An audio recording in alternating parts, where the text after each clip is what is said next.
आज से हम लोग एक नई सीरीज शुरू करने जा रहे हैं, मिडिवल इंडियन हिस्ट्री का है। एंड या कोई ऐसा सीरीज नहीं होगा जिसमें मैं बहुत ज़्यादा लंबे लेक्चर्स रखूंगा। ये आपके लास्ट मिनट रिविजन्स के लिए, आप फास्ट रिवीजन करना चाहते हो उसके लिए ये सीरीज होगी। सो स्टार्ट करते हैं। एक ये ट्राइपार्टाइट स्ट्रगल, ये अर्ली मिडिवल इंडियन हिस्ट्री से रिलेटेड है। और ये स्ट्रगल जो हुआ था नॉर्थ इंडिया में हुआ था, और ये तीन अंपायर्स के बीच था, पाल, प्रतिहार एंड राष्ट्रकूट के बीच में। और ये तीनों अंपायर करीब करीब 750 से 1000 एडी के बीच में थे। आप इस मैप में इन तीनों डायनेस्टी के आप लोकेशन देख सकते हैं। तो दक्षिण में आपको डेक्कन में राष्ट्रकूट है, वेस्ट और सेंट्रल इंडिया में आपको गुर्जर, प्रतिहार, और ईस्ट में आपको पाल देखने को मिलते हैं, ये बंगाल और बिहार वाले रीजन में। राइट, अभी देखते हैं कि ये पूरा जो स्ट्रगल था इसका जस्ट क्या है। So this conflict was for the control of northern Gangetic plain. Right, अब नॉर्दर्न गंगेटिक प्लेन को ये तीनों जो राष्ट्रकूट, प्रतिहार और पाल थे क्यों कंट्रोल करना चाहते थे? बिकॉज ये जो था बहुत फर्टाइल लैंड था, वहाँ एग्रीकल्चर बहुत ज़्यादा समृद्ध था। Right, and at the end ये स्ट्रगल के बाद जो राष्ट्रकूट थे वो मोस्ट पावरफुल बन के उभरते हैं। ठीक है, स्ट्रगल का शुरुआत कैसे होता है? स्टार्टिंग पॉइंट इसका जो था वो ध्रुव एक राजा थे राष्ट्रकूट डायनेस्टी से। राइट, ध्रुव ने हमला किया वत्सराज जो प्रतिहार के थे। इन दोनों के बीच जब युद्ध होता है तो ध्रुव जीत जाते हैं। राइट, ध्रुव इसमें जीत जाते हैं। फिर ध्रुव ने जो है पाल वंश के धर्मपाल के साथ भी युद्ध किया और इसमें भी ध्रुव जीत जाते हैं। एंड हम देखते हैं कि ध्रुव जो है पाल से भी जीतते हैं एंड प्रतिहार से भी जीतते हैं। और फिर देखा जाता है कि वत्सराज जो पाल प्रतिहार के थे उन्होंने भी धर्मपाल पे अटैक किया, एंड इन दोनों के युद्ध में जीत जो होती है वत्सराज की होती है। एंड द एंड जो है हम देखते हैं कि ध्रुव जो राष्ट्रकूट के थे वो मोस्ट पावरफुल यहाँ बनते हैं। राइट, अभी ये तो हमने देख लिया कि ये जो स्ट्रगल हुआ उसमें मोस्ट पावरफुल बन के कौन भरते हैं। एंड यहाँ इन तीनों डायनेस्टी के बारे में भी हम देखते हैं कि पाल, प्रतिहार और राष्ट्रकूट के बारे में। राइट, इनके important Kings, administration, art and culture, literature, जो भी एग्जाम में इंपॉर्टेंट होते हैं, जो डायरेक्टली एग्जाम में पूछे जाते हैं, सिर्फ उन्हीं पॉइंट्स को हम यहाँ डिस्कस करने वाले हैं। प्रतिहार डायनेस्टी में जो सबसे पहले किंग की हम बात करते हैं वो है Nagabhata, and he is also considered as the founder of Pratihara dynasty. Right, and इनको अरबों के जो इन्वेजन था उसको रोकने के लिए भी जाना जाता है। दूसरे इंपॉर्टेंट किंग आते हैं प्रतिहार में, वो है वत्सराज। वत्सराज की पॉलिसी ऑफ एक्सपेंशन जो थी यही कॉन्फ्लिक्ट का कारण भी बनती है। कॉन्फ्लिक्ट होता है इनका प्रतिहार और राष्ट्रकूट के साथ। अगले जो इंपॉर्टेंट किंग आते हैं प्रतिहार में वो है राजा भोज, मिहिर भोज। राइट, एंड ये एक विष्णु के उपासक थे और इसलिए इन्होंने जो टाइटल अडॉप्ट किया था, आदि वराह का टाइटल अडॉप्ट किया था। He was most successful ruler of Pratihara, और इन्होंने अपनी राजधानी कन्नौज में रखी थी और इसे महोदया भी कहा जाता था।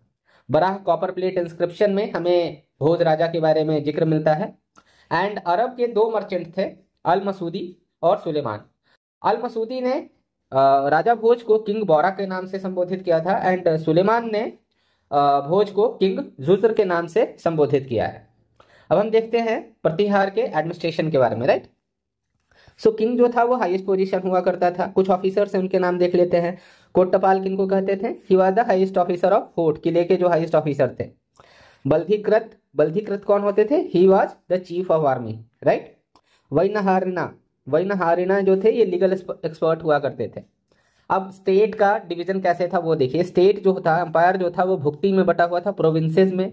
राइट, मंडल और फिर विषय। अब देखते हैं सोसाइटी, रिलीजन, आर्किटेक्चर और literature of Pratihara. Caste system वहां आपको देखने को मिलता था। एंड ये जो एज था ब्राह्मणिकल धर्म के प्रोग्रेस के, उनके प्रोग्रेस के बारे में था। राइट, वो उदय हो रहा था हिंदू धर्म का। एंड मारू गुर्जर आर्किटेक्चर स्टाइल जो था इसमें डेवलप होता है। एंड खजुराहो के जो टेम्पल्स हैं, जो वर्ल्ड हेरिटेज साइट भी हैं, वो इसी स्टाइल में बने हुए हैं, मारू गुर्जर आर्किटेक्चर स्टाइल। एंड ये प्रतिहार के समय में डेवलप किए जाते हैं बाय द चंदेल्स। चंदेल्स जो थे वो प्रतिहार के ही फ्यूडेटरीज थे। राइट, एंड राजशेखर एक संस्कृत स्कॉलर थे प्रतिहार के समय के ही। उन्होंने एक रचना की थी काव्य मीमांसा।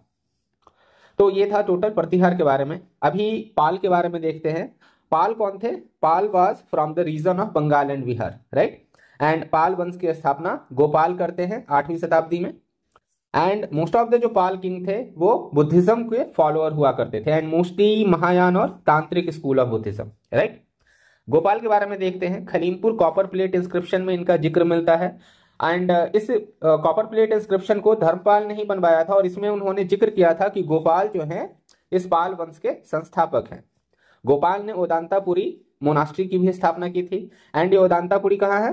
ये ओदांतापुरी आज के बिहार शरीफ के आसपास है, Bihar Sharif, right. It is the district headquarter of Nalanda district. Next जो इंपॉर्टेंट किंग आते हैं वो धर्मपाल हैं। धर्मपाल ने 2 मोनास्ट्री बनवाई इंपॉर्टेंट, विक्रमशिला एंड सोमपुरी। सोमपुरी आज एक वर्ल्ड हेरिटेज साइट का स्टेटस रखता है, एंड ये आज के बांग्लादेश में है, राइट। एंड ये विक्रमशिला आज के भागलपुर डिस्ट्रिक्ट में है, बिहार में। Next we will talk about the administration of the Pala वंश, राइट। सो इनके जो राजा हुआ करते थे उन्होंने अपने आप को टाइटल दे रखा था परमेश्वरा, परमवत्रक, महाराजा धीराज, राइट। ये टाइटल्स थे। एंड इसमें का जो एडमिनिस्ट्रेशन था वो डिवाइडेड था अंपायर, वो प्रोविंसेस में, भुक्ति जिन्हें कहा जाता था, एंड भुक्ति के जो हेड होते थे उन्हें उपरिका कहा जाता था। भुक्ति फर्दर डिवाइडेड था मंडल में, डिस्ट्रिक्ट में, right. And Mandal was further divided into विषय, डिविजन्स में, एंड विषय के जो हेड थे उन्हें विषयपति कहा जाता था, राइट। सो प्रोविंस के हेड उपरिका, एंड विषय डिविजन के हेड जो थे वो विषयपति। कुछ ऑफिसर्स के हम नाम देख लेते हैं ये पाल वंश के समय के। महासंधि विग्रह, ये फॉरेन मिनिस्टर को कहा जाता था। टैक्स कलेक्टर को षष्ठाधिकर्ता कहा जाता था, षष्ठाधिकर्ता, राइट। दूत किन्हें कहा जाता था? हेड एम्बेसडर को कहा जाता था। महासेनापति जो होते थे हाईएस्ट मिलिट्री ऑफिसर हुआ करते थे। एंड इनकी जो नेवी थी पाल वंश के समय की, उनका 2 तरीके से यूज होता था, एक तो मर्केंटाइल ट्रेड के लिए भी एंड डिफेंस पर्पस के लिए भी। एंड एक जो इंपॉर्टेंट चीज है वो ध्यान दीजिएगा, राष्ट्रकूट किसके लिए फेमस थे? उनकी बेस्ट इन्फेंट्री हुआ करती थी। प्रतिहार की फाइनेस्ट कैवेलरी थी, कैवेलरी मतलब घुड़सवार। एंड पाल वंश के पास लार्जेस्ट एलिफेंट फोर्स था अपने समय का, राइट।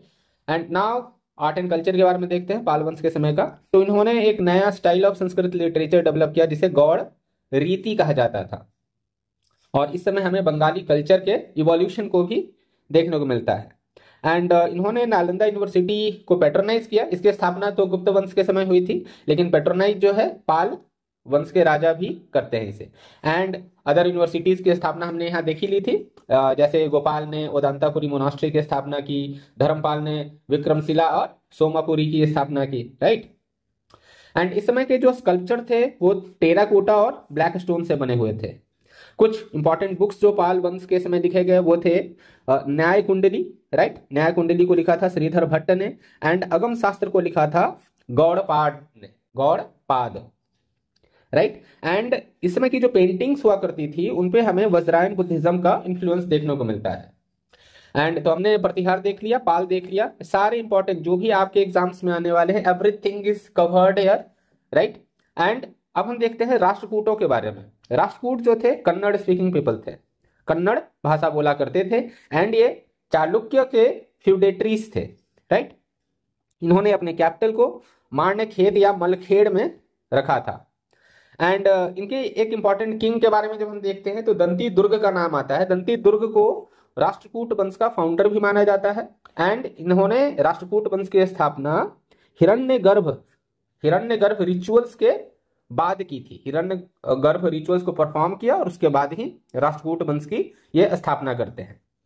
इन्होंने चालुक्यन किंगडम को एनेक्स कर लिया था कीर्ति वर्मन को हराकर। कीर्ति वर्मन जो थे चालुक्यों के अंतिम राजा थे, उनको हराकर दंती दुर्ग ने चालुक्य को अपने साम्राज्य में मिला लिया था, राइट। नेक्स्ट इंपॉर्टेंट किंग है कृष्णा फर्स्ट। इन्होंने पल्लवों को अंतिम ब्लो जो देना होता है, राइट, वो अंतिम ब्लो कृष्णा फर्स्ट ने ही दिया था। एंड कृष्णा फर्स्ट ने ही कैलाशनाथ टेम्पल जो वर्ल्ड हेरिटेज साइट है, एलोरा में स्थित है महाराष्ट्र में, इस रॉक कट कैलाशनाथ टेम्पल की स्थापना कृष्णा फर्स्ट ने ही की थी। Another important ruler of the Rashtrakuta was Dhruv, right. इन्होंने सक्सेसफुल एक्सपीडिशंस की, हमने शुरुआत में ही देखा था, राइट। एंड इन्होंने प्रतिहार और पाल दोनों को पराजित किया था। नेक्स्ट इंपॉर्टेंट किंग जो राष्ट्रकूट में है वो है गोविंद III। एंड इन्हीं के समय में फाइनली जो है राष्ट्रकूट अंतिम रूप से विजयी होकर निकलता है इस ट्राइपार्टाइट स्ट्रगल में, okay. And next important king है अमोघवर्ष फर्स्ट। ये जैनिज्म के फॉलोअर थे। इन्होंने अपनी कैपिटल मान्यखेड़ में स्थापित की थी।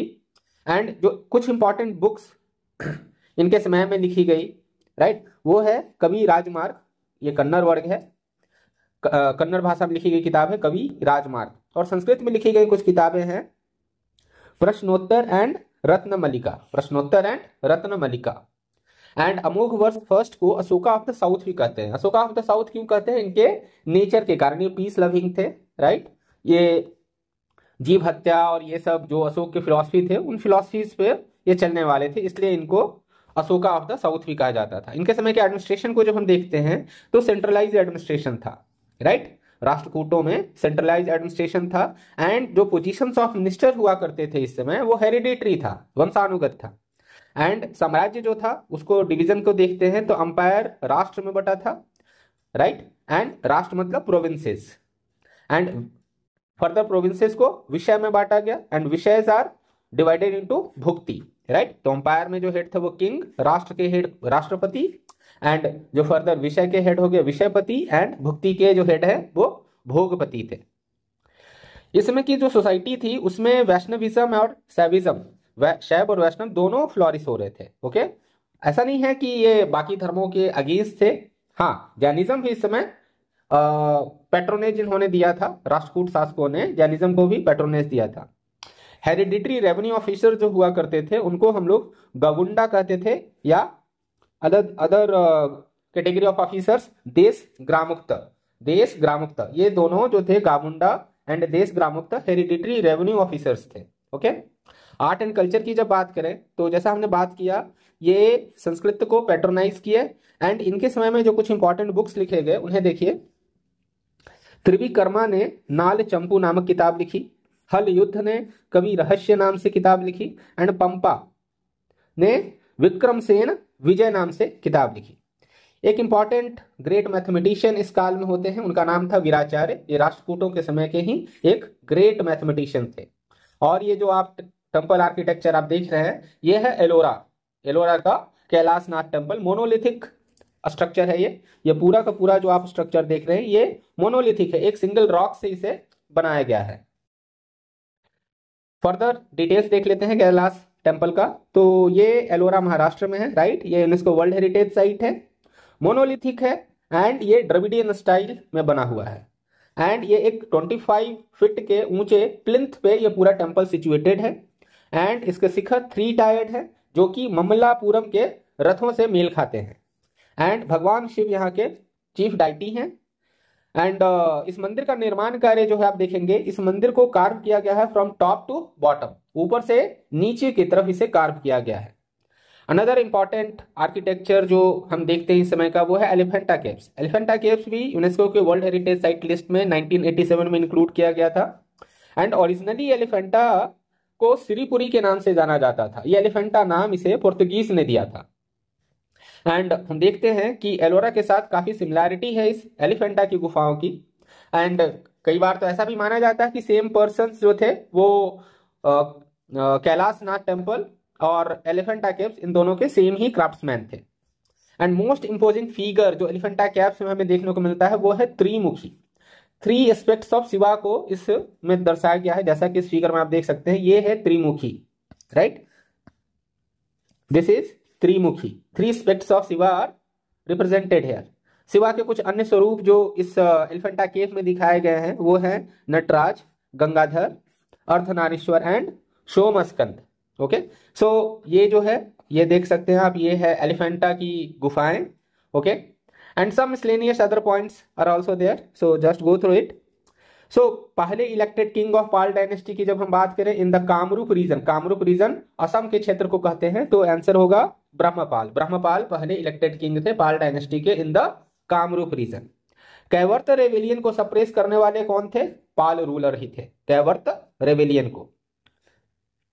पाल वंश के बाद जो रिसर्च करता है डायनेस्टी वो थी सेना डायनेस्टी, राइट, इन्होंने पाल को अनक्राउन किया in the 12th century. And ये सेना डायनेस्टी जो थी हिंदू डायनेस्टी थी, जैसा कि हमने देखा पाल डायनेस्टी जो था वो बुद्धिस्ट डायनेस्टी थी and this Sena dynasty was Hindu dynasty. And the centre of education during the Rashtrakuta rule was Buddha Vihara of Kanheri, right. So that's all for today. So हम आगे किसी दूसरे नए वीडियो में आपसे मिलेंगे, तब तक के लिए थैंक